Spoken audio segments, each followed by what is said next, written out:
Medipalli police station పరిధిలోని ఫిర్జాదిగూడ హరిణి మ్యాన్షన్లో చోరీ ఘటన ఆలస్యంగా వెలుగులోకి వచ్చింది.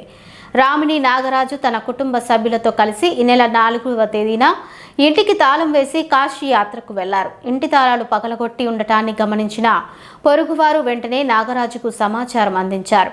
ఆయన సోదరుడు విద్యాసాగర్ ఇంటికి చేరుకుని పరిశీలించగా ప్రధాన ద్వారంతో పాటు బెడ్రూమ్లోని బీరువా తాళాలు కూడా ధ్వంసం చేసి ఉన్నట్లు గుర్తించారు.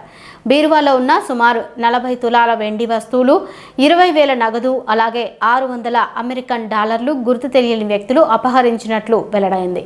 ఇంటిలోకి నిందితుడు ప్రవేశించిన దృశ్యాలు అక్కడ ఏర్పాటు చేసిన సీసీటీవీ కెమెరాల్లో రికార్డయ్యాయి. వాటి ఆధారంగా పోలీసులు నిందితుడి కోసం గాలింపు చర్యలు చేపట్టారు.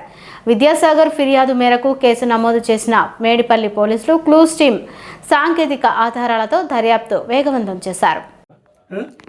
అన్నీ బుక్ చేసుకున్నారు, అంతా అయిపోయింది. పైన కంప్యూటర్ ఉంది, దానికి ఒక్కడే 5:23 వచ్చాడు. 5:10 పోయింది.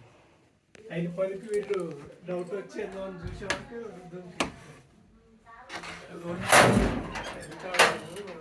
లైట్ బ్యాటరీ కొడుతున్నారు. ఎవరు వాడు వచ్చినోడు అదే మనకి లైట్ లేకుండా బ్యాటరీ తోటి పని చేస్తుంది. మరి బ్యాటరీ వెళ్తురు వస్తుందని వీళ్ళు చూసేవారు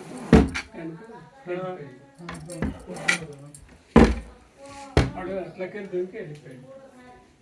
అట్లా అట్లా లేదుగా ఎట్లా ఎట్లా దుంకి వెళ్ళిపోయాడు? వాడు వచ్చింది ఎందుకంటే వచ్చాడా?